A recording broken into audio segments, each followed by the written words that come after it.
আপনাকে কি করে ভালো না বাসি ইয়া রাসূলুল্লাহ।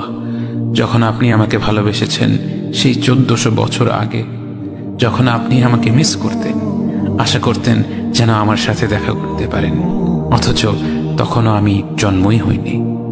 সেদিন সাহাবীরা আপনার চোখে পানি দেখে বলল, ইয়া রাসূলুল্লাহ, আপনি কাঁদছেন কেন?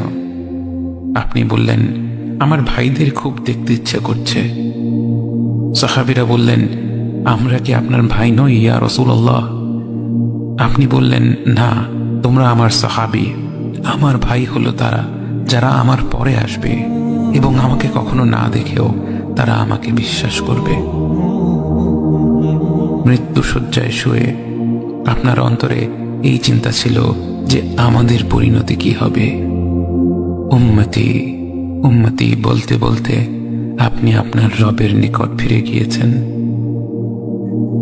আজ আমরা আপনার উম্মতের অংশ।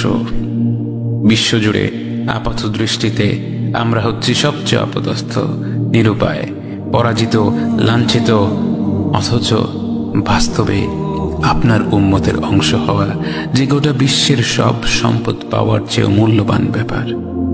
আজ আমার মনে যত আশা, যত আকাঙ্ক্ষা, যত স্বপ্ন, যত চাহিদা, সব কিছু পেয়ে গেলেও নিজেকে এতটা সৌভাগ্যবান মনে করতাম না যতটা মনে হয় আজ আপনার উম্মতের একজন হতে পেরে। কাল হাসরের ময়দানে যখন গোটা মানব জাতি এক নবী থেকে আর এক নবীর কাছে ছুটে যাবে, আল্লাহ যেন বিচার প্রক্রিয়া শুরু করেন এবং প্রতিটি নবী নফসি নফসি বলে মানুষকে ফিরিয়ে দিবে।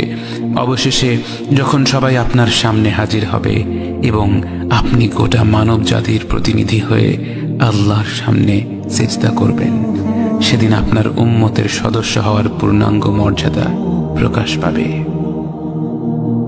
ইয়া রাসূলুল্লাহ, আপনাকে কেন এত ভালোবাসি তা তো ভাষায় প্রকাশ করা যাবে না।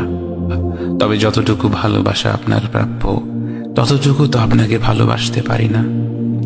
কথায় আপনাকে যতটা ভালোবাসি, কাজে তো তেমন করে ভালোবাসতে পারি না। আপনার সুন্নতের অনুসরণ করি ঠিকই, কিন্তু ভিন্ন মতের অনুসারীদের সাথে ঝগড়া না করে থাকতে পারি না।